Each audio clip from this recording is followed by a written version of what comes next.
What's up, guys? So, hey, we are in week 3 of Loveology, and we're in week 2 of going through this book, Song of Songs, which is an ancient love poem that God gave to us that follows this couple as they progress from this courtship to engagement to marriage, their wedding night, and then we follow their life together as in a poetic way as they express this. And we're going to be in Song of Songs chapter 2 tonight. If you have a Bible, I invite you to grab it. Last week, we talked about the qualities, the things that we want, the list that we should be going after when it comes to the qualities of the person that we want to date, and one day get on the road that it ends in the process of going towards marriage together, committing your life to one another. But we talked about what are those qualities, and tonight we're going to be in Song of Songs chapter 2. And as you guys are turning there, I'll give you another romance story from my past. And so, like I said, I had many I could have chosen from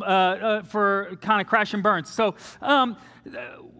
whenever I started dating this girl named Kirsten, and we started dating, I started hanging out with her and her family, and for a couple months, things were going really well. Like I was going over to her house and meeting with her siblings and family, eating with them, and like really getting to know them. Things were going pretty well as we were progressing. And then one day we were supposed to be hanging out, and we had talked about how I'd come over and hang out for a little bit after she got off track practice. And so after I thought she was done with track practice, I shot her a text and said, "Hey, are we going to get together tonight?" No answer.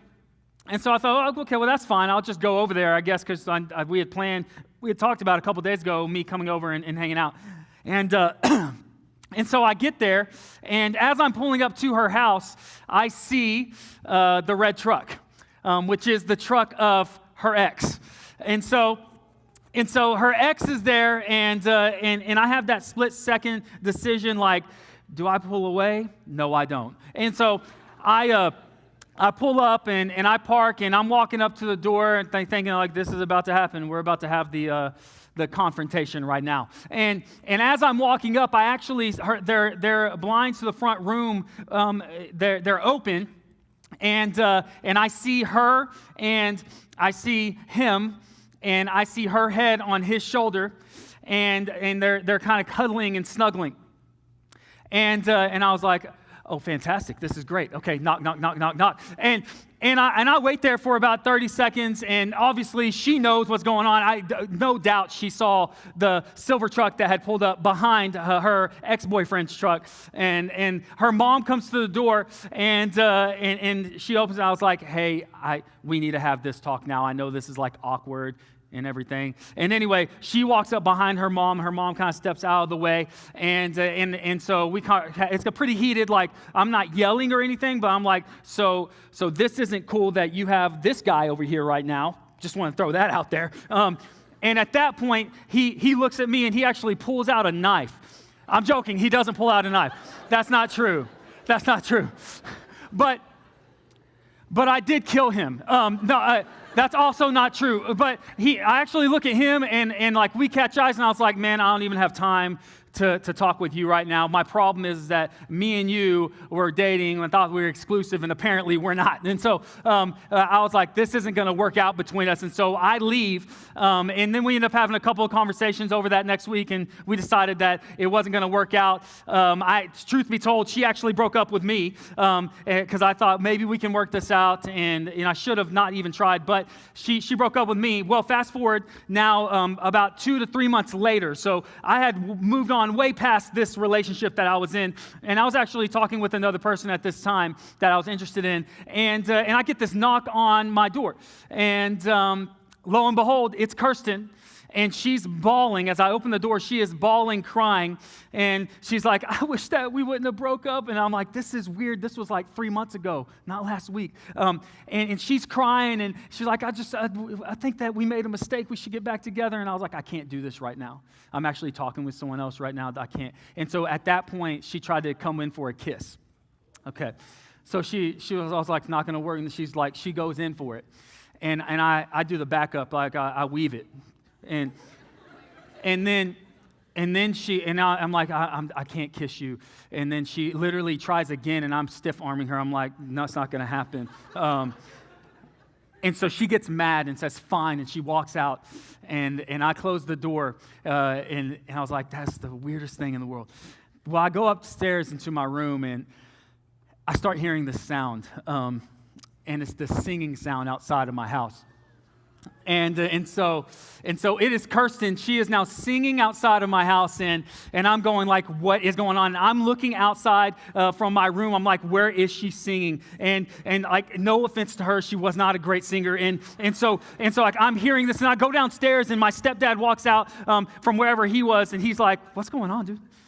I was like, I don't know. And so it's like two little kids watching the snowfall. Like, we're looking through the blinds, like, looking to see, like, where is this girl at? And we cannot see her anywhere. And I'm like, this is turning in, like, I'm starting to get a little terrified on the inside. I'm like, where is the singing coming from? She's everywhere. She is omnipresent right now. This is like exorcism of Emily Rose is about to take place kind of thing. And then my stepdad finally sees where she is and goes, Travis, dude, she is on the top of the cab of your truck. And so she was on the top of the cab of my truck, and her arms were out wide, and she was singing her song to me. And I was like, man, I can't handle it. I'm actually terrified. I'm scared. And he's like, I got this. And so he walks out and says, what are you doing?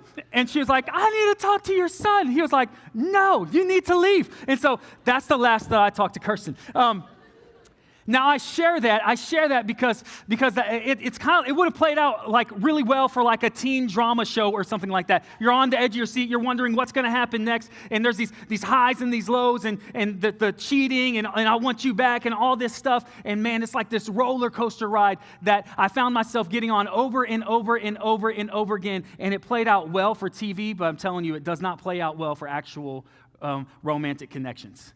It does not play well when you are actually in a relationship. And so a lot of us, maybe it's not so extreme as that, but what we do is we find ourselves getting on the roller coaster dating ride, where we get on, there's the twists and turns on the inside, there's highs and then there's lows, and then the ride comes to an end, and there might be a little bit of relationship baggage from that, and you get off of that ride just to get onto another one to have the same twists, turns, hurts, pains, emotional highs, emotional lows, and then you get off and you do it again. And man, the way that we are dating and the way that we're going about relationships in our culture, it is broken. And the process that I was stuck in was broken. And God has given us a better process as we look at this poetic expression of what love should really look like, as they go and they deepen in their attraction and in their commitment to one another, more importantly, as they get ready for marriage. How do we walk in the process of actually having a marriage one day that is a good one, and one that God would want for us, and one that we would want for ourselves? And we're going to go over several questions, I think, that are going to be very, very good for us as we think about this process of dating, ultimately ending in the goal of marriage, in going God's way instead of following the process that so many of us have followed over and over and over again. How do we date healthy? So Song of Songs chapter 2, we're going to see this as this couple deepens in their love. And so it's going to begin with her. In chapter 2, she's speaking, and she says to the groom-to-be, I am a rose of Sharon, a lily of the valleys. And what she's saying is that I am very common. I'm just like one among I'm one among many other flowers that are in the field, and I'm very, very common. Whenever you look at me, like, why would you want me? And then what he's going to say is, as a lily among brambles, the groom-to-be is responding, so is my love among the young women. And so basically what he says is, no, you're like a rose among thorns. And so the first question this evening is this: does this person see the best in you? Does this person, as you are dating and as you start to date seriously, even from the get-go really, does this person see the best in you? So she's insecure, and he meets her insecurity with compliment. And like many women, my wife, she will often talk to me about her bodily insecurities. Like, she'll go, I wish I looked more like this, or had less here, more there, all this stuff. And she'll talk about the things that she sees in the mirror that she wished that were different. And I always meet that insecurity. I always try to meet that insecurity with compliment, not because I feel like I have to, but because I think that she's beautiful. And that's what you want. You want a guy that's going to meet the insecurity with compliment. And this is vice versa, by the way, but this is from the female perspective that we're reading right now. He's going to say, no, you stick out to me. You're like a rose among thorns. Or the way it says in the text, a lily among brambles. You're like the flower in the thorny bush. Compared to everyone else, you're the one that my sights are set on. And I love how he this comparison here, because his eyes are for only her. And I've said this in other dating series that we've done, but I'll say it again. Right now, you are training yourself, because his eyes are for only her. You are training yourself now to have eyes for only your spouse later. Right now you are. And what I mean by that is I'll have conversations with people many people I've had conversations with. And this is one of the topics that we bring up as we talk through their struggle with pornography, their addiction to pornography. And I would say that, man, hey, right now you are choosing to train yourself to have eyes for your wife one day, or eyes for your husband one day, or you're choosing to have eyes for everyone else if you don't focus that in. So which person do you want to be is what we'll talk through. And usually they say, I want to have eyes for only my wife one day, or I want to have eyes for only my husband one day, for my spouse. And I'll say, and we'll talk through the things that are important to get free from that. But for you, and with lust in general, like if you don't handle this now, it will handle you later. And so you want to prepare yourself to where your spouse is like the rose among the thorns, because you have eyes for only that person. That they are your standard of beauty, and that happens by training yourself now, by not letting yourself just have the eyes wander and lust go rampant. And so does this person see the best in you? And then the next question is this: does he make you feel safe? Specifically for a woman that's looking to marry a man, does he make you feel safe? Verse 3. It's this picture of safety. It says, as an apple tree among the trees of the forest, she says, so is my beloved among the young men. With the great delight I sat in his shadow, and his fruit was sweet to my taste. And so it's this picture of this apple tree, and it's really a picture of safety in several ways that I'm about to talk through here in just a second. But just a couple weeks ago, I had a conversation with my daughter. So my 7-year-old, usually we'll read her nighttime devotional, and then we'll go and we'll pray prayers in the bed with her, and then we'll leave, and I'll walk out, and about half the time or so, I'll sit down. It's at the end of the day, I'm tired, and I'll put on The Office or something like that, and we'll just start watching one of our shows, or This Is Us, which is an incredible show, something like that. We'll watch our show, and then I'll hear, Daddy, and I'll act like I don't hear it, because that's what dads do. And then it just gets a lot louder about 30 seconds later, Daddy! And so I'm like, what? And so I go in there, and she always says, Daddy, will you snuggle with me? Which I just can't say no to. And so I snuggle with her for about 15 minutes. I'll say, Daddy, I'll snuggle with you. And the last couple of weeks, she said this to me multiple times. She'll say, Daddy, I just love whenever you get to snuggle with me. And I always say, why, baby? It's this sweet moment. She said this, because you make me feel so safe. Because you make me feel so safe. And what struck me is that as a 7-year-old, she already has that deeply ingrained in her, that she longs for safety. And I think there's a very unique way that God's daughters long for safety from their future husbands. That person should make you feel safe. Why does she feel safe? What's this picture of the apple tree? How do we get that from here? Well, the apple tree would have provided protection for her from the scorching sun in this culture. And so she would have sat in its shade, in his company. It's feeling protection. And so men, we are called to be protectors. And so here, let me give you this example. So I've never, you know how every now and then you'll hear like something will drop in the house, and you're like, what was that? You know, and you have the thoughts in your mind to go back and forth, like, oh, do I go and check it out? No, it's nothing. But what if it's a killer? But what if it's...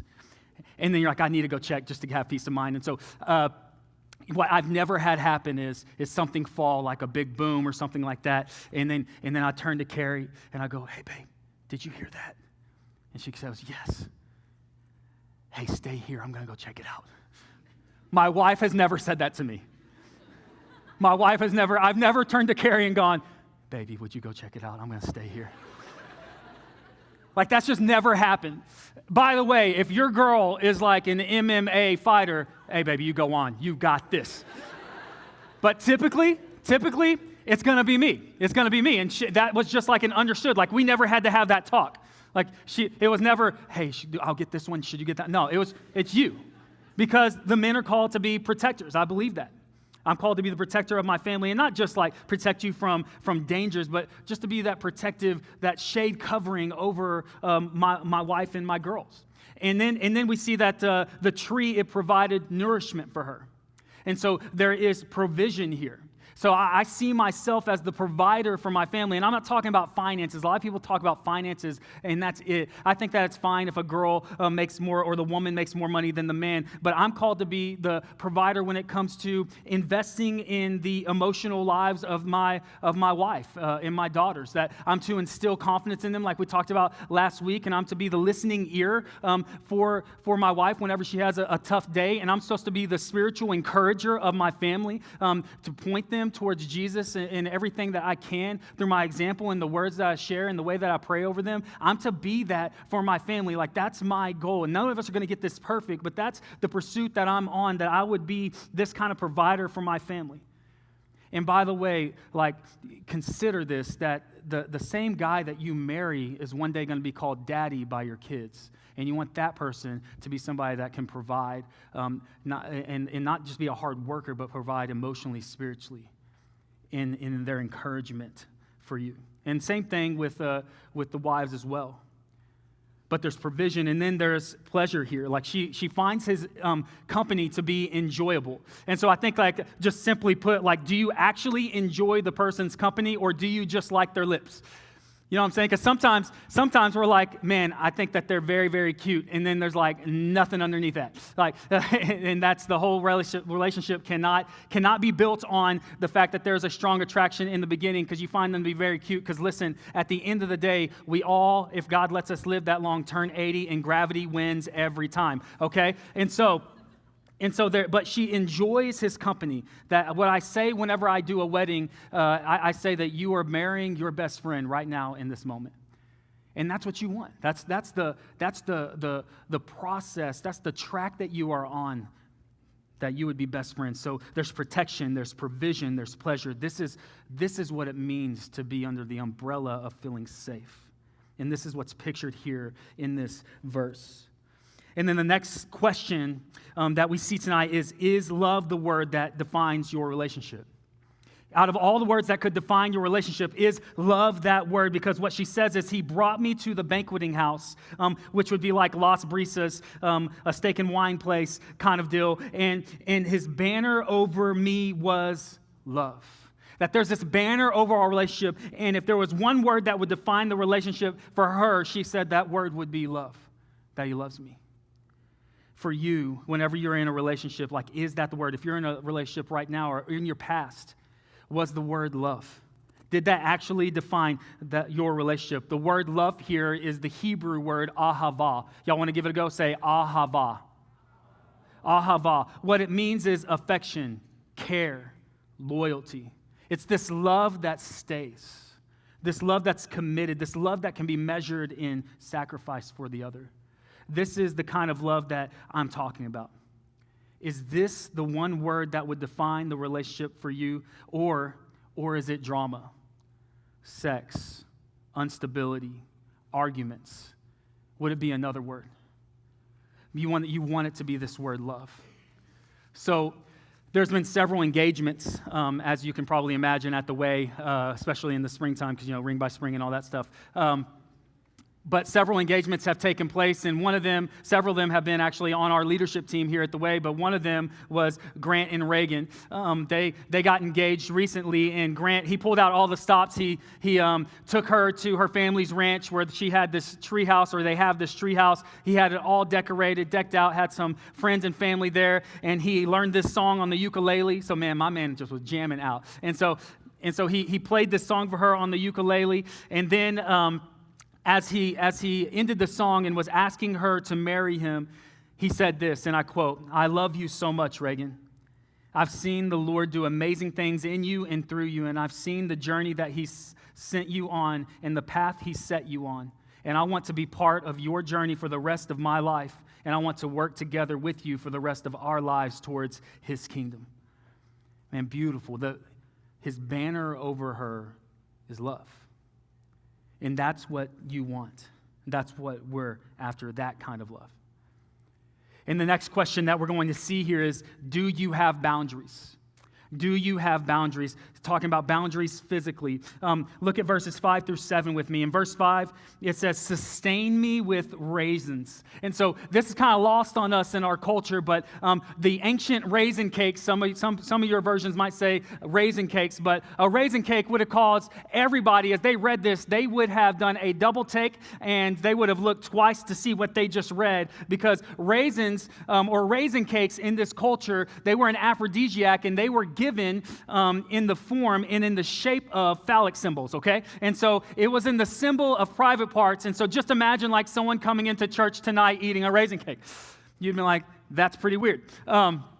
But this is what she said. So she is turned on at this moment. Like, she desires him sexually. She says, sustain me with raisins, refresh me with apples, for I am sick with love. And then she says, his left hand is under my head, and his right hand embraces me. So he's in the position of passionately making out, if not making love in this moment. And so this is where, as things, she's saying, this is my desire in the moment. And if you just stopped right there, you would think, oh man, like they're about to hop on the good foot and do the bad thing. Am I right? Like, this is probably about to happen here in this moment. But then she says this, I adjure you, O daughters of Jerusalem, by the gazelles or the does of the field. Again, this is lost on us, but again, people would have done a double take, because what's poetically being expressed here, as they would have read gazelles or the does of the field, they would have thought, oh dear. Get it? Because the does. That was a pretty good one, though, right? Yeah. Someone gave me a couple bucks to say that. All right, cool. But to quote one theologian as I was studying this, one commentary said she is drawing a picture with the gazelles and the does. The reason why she says that is because she's drawing a picture of the female as beautiful, vigorous, and sexually active. And all God's people said, amen. Okay? And so this is the picture here. So she has sexual desire for him, but then she says this next line. She's going to say that you do not stir up or awaken love until it pleases. That I have these desires right now, these natural desires, as your banner over me is love, as we are getting close to getting married and things are progressing emotionally with us. Like, there's these desires that I want to have physically as well, but she's going to say, hey, it's not time yet. It's not time. It is not time. Don't arouse a sexual desire until the right time, is what this is teaching us. Or you could say, have boundaries. That there is a boundary that she had already had set. And this is, again, where a lot of people are going to say, this is like, why is that such an issue with you Christians? Like, why can't you just go and as long as it's consensual, why can't you just enjoy having sex in a relationship? And I would say because it's much more than just two bodies, like we talked about last week. But a lot of people have expressed this and even thought, I'm not going to give God that part of my life. I'm just going to do everything else that a Christian would do, but I'm not going to follow God in that area because I don't think it's a big deal. And I had one guy that I met with last semester, and as we were meeting, he said that he felt distance from God in general. And as we started to have the conversation, he said that he was frustrated even at God in this moment. And one of the reasons why was because him and his girlfriend had kind of led in this, making some stricter boundaries for them to follow when it came to sex and it came to lust and things like that. And he was frustrated.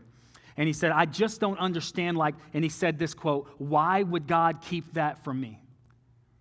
Why would God keep that from me? And I was thankful for the answer that I believe God gave me in the moment, because I just said that I believe that God very well might be asking you the same question. Like, why would he keep that from me? Like, why, if I'm good, which is God speaking, if I'm good and I have the best plan for your life and I love you, I'm the one that gave my life for you, why don't you trust me with that area of your life? Like, what if God's design is actually the design that's going to give you the most pleasure in your life in the long run? I believe that that's true. And as we had that conversation, I'm praying over that guy, and I'm praying over you as well, that you would believe that what if God is actually not trying to rip us off, but God has something good for us, even whenever it comes to our sexuality, and that we would walk out saying, God, I pray that I would believe that in our relationships. Like, what if tonight, this is how huge this issue is, man. Like, what if tonight, or what if at the end of this series, but maybe starting tonight, like, you resolve in your heart that you will not be another person's regret. And another person will not be your regret because you gave yourself to them sexually. And they gave themselves to you. Like, what if you resolved that would be true of you tonight? I believe that can be.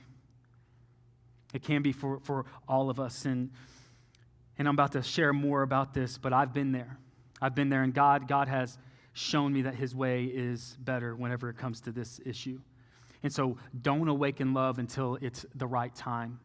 And so in that right time is in the context of marriage. So what boundaries should there be to not awaken love? Well, one, I would say pray to God.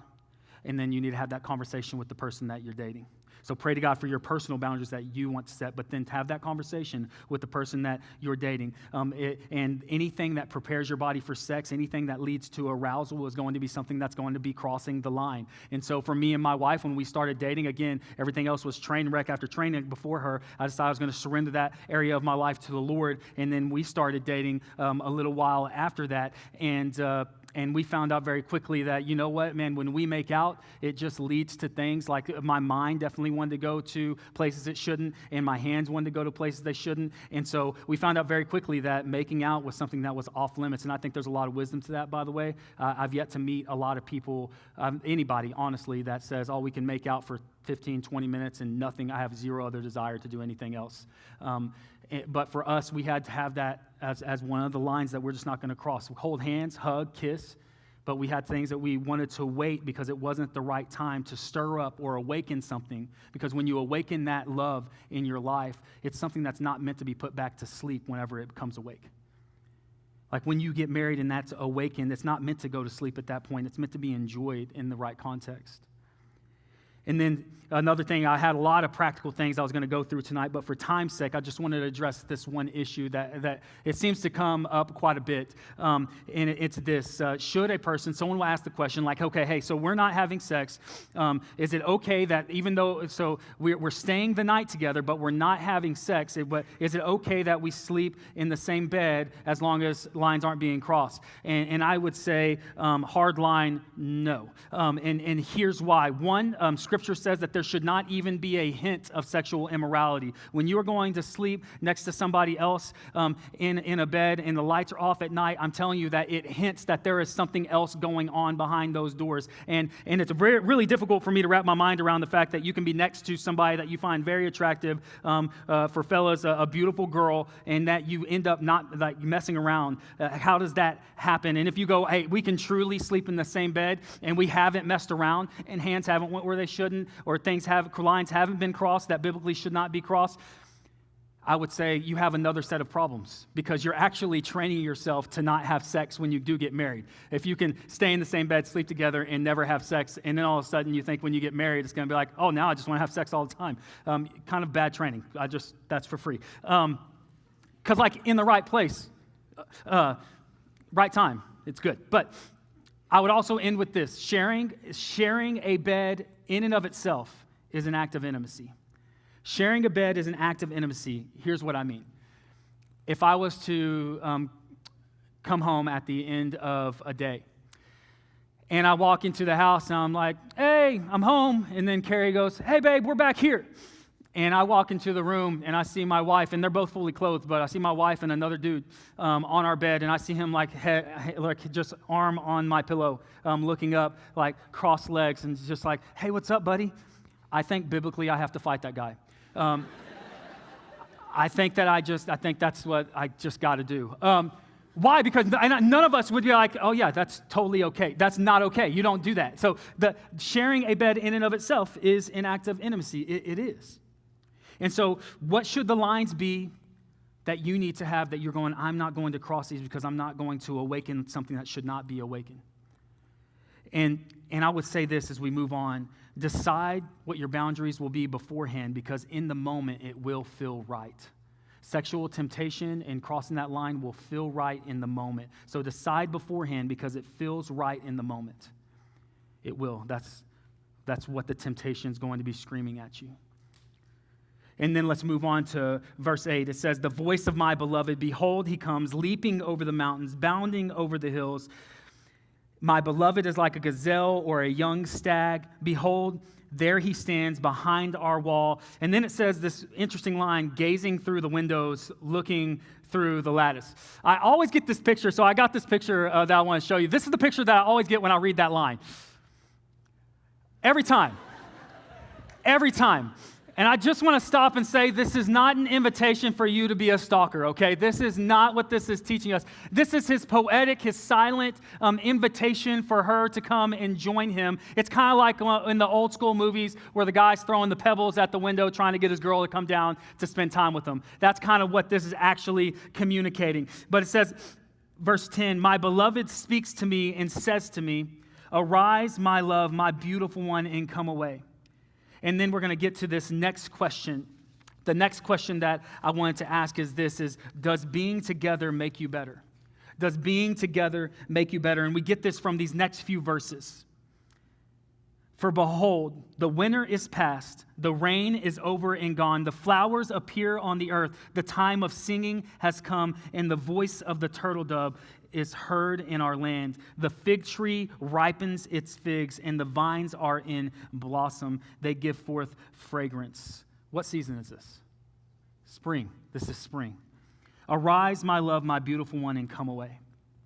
And so the spring is this time of blossoming, this time of growth. And she's saying, like, this is like our relationship. Like, you make me better. You make me grow. You make me blossom as a person.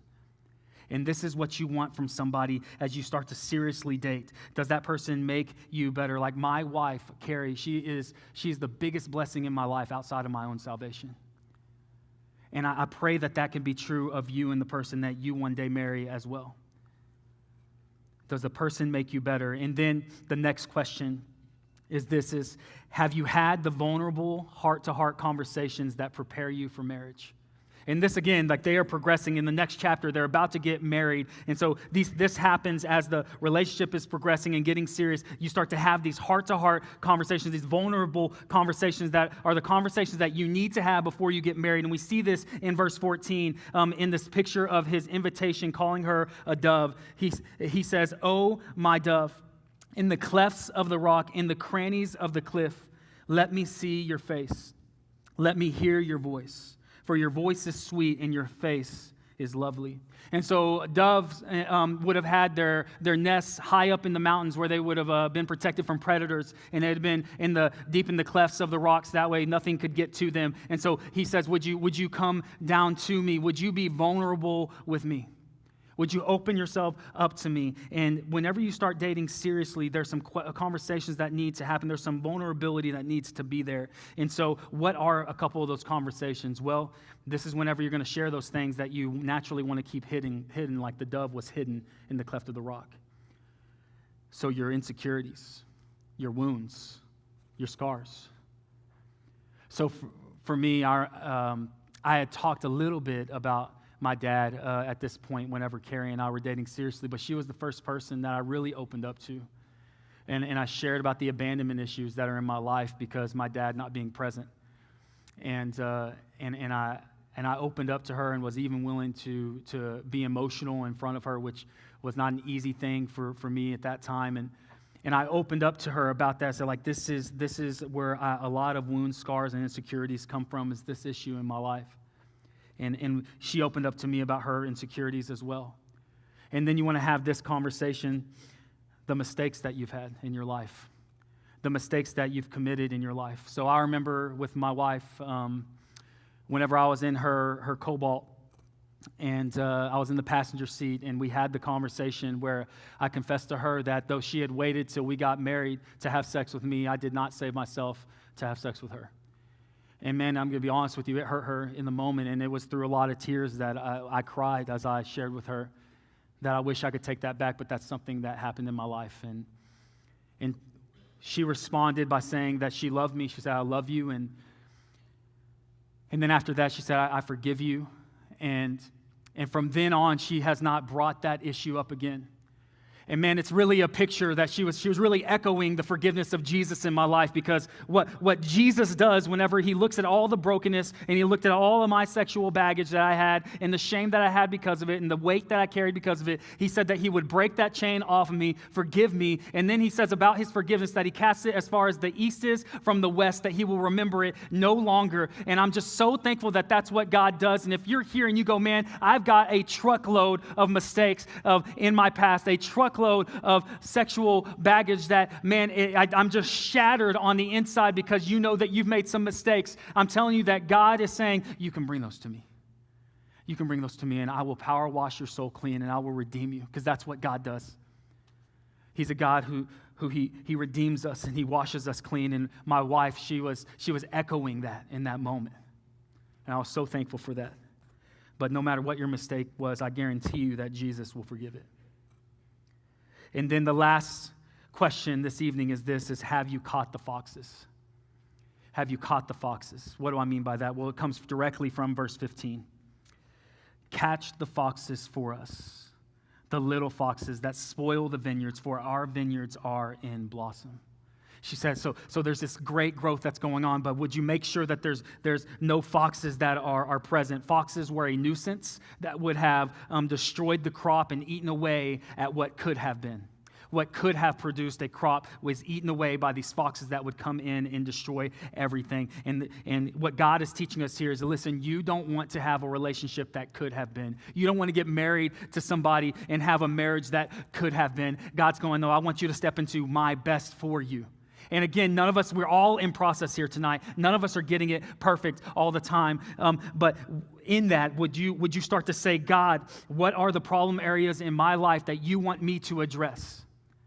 Those are the foxes. Anything that's going to keep you from God's best in your relationship. Or you can say it this way. If you want to write something down, you can write this down. A healthy we can't exist without a healthy me. A healthy we can't exist without a healthy me. And so what are the personal issues in your life that you need to bring before God so that way God can start to address those things? Like I shared about, maybe it's a deep wound from a parent. So I harbored unforgiveness in my life. I harbored bitterness in my life. And I realized, man, I have got to forgive my dad, because here's the truth about bitterness. Bitterness leaks. What do I mean by that? I mean, you cannot just compartmentalize that to one relationship. It leaks to every other relationship in your life. And I shared this whenever I shared about the forgiveness of God and how he calls us to forgive in another message. And this was really helpful for people. But what I said is that God fills.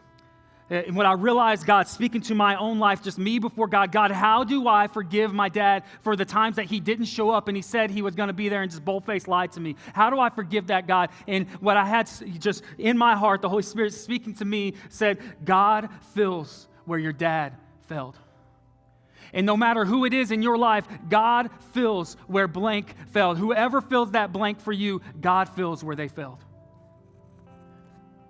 Address the unforgiveness in your life so that way it doesn't lead to issues like a quick temper and things like that, and distrust. Address the lust issues in your life.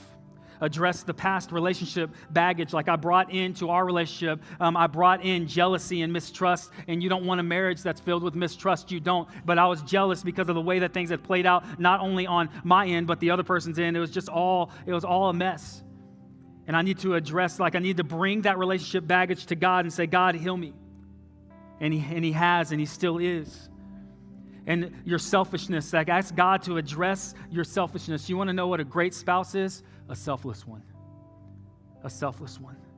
Your comparison issues. Your idolatry, what do you love in your life more than God? What do you love in your life more than God? Because the truth of the matter is a great marriage has God at the center. And I'll go one more than that. A great life has God at the center of it. Is God at the center of your life? Is he? Is he at the center of your life? Or do you have a lot of other things that are before him? Because it's going to be God that holds your life together in every area, including the one we're talking about. And then verse 16 ends with, my beloved is mine and I am his. And this is really the love that we all want, this fully giving, fully taking of each other love. Like, this is what we really desire in our lives. And I've been reading a book by a guy named Andrew Murray, and he said this about love, specifically talking about the love of God. He says, love gives all, but love asks all.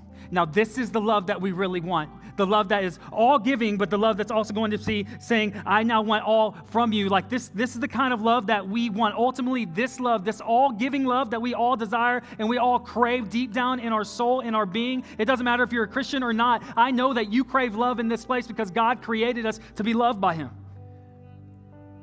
And he is the source. Ultimately, this love is purely, perfectly, and without fault found in one place, and that place is Jesus and him alone. He is the love that we're actually all after. And this love is the love that was all giving, like while he was on the cross, while I was still a sinner, like while I was living my life the way I wanted to, he died on the cross for me. And he was saying, as the passerbys were going past him, he was saying, Father, forgive them, for they know not what they're doing, as they were crucifying him.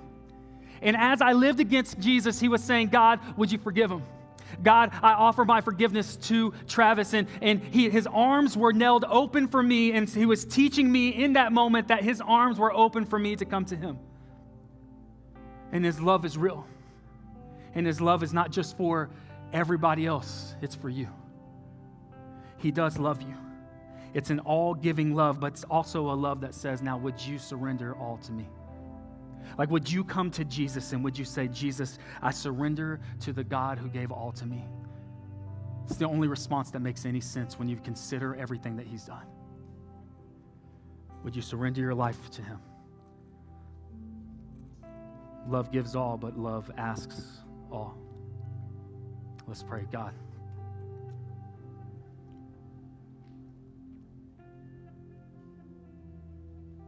Lord, there's a lot of people in this room that are all across the spectrum when it comes to following you and where they stand with you. And Jesus, I just pray over every person present that what they would realize that you gave all for us and that you offer for us to come to you, open arms that were nailed open on the cross because of your love for us. And that we would say, God, I give you my life. And Lord, I give you this area of my life when it comes to dating and marriage and sex. I surrender this area of my life to you, believing that your way is better, truly. And if you don't know Jesus, you can come to him now. He's waiting for you. He's waiting for all of us. Let's worship.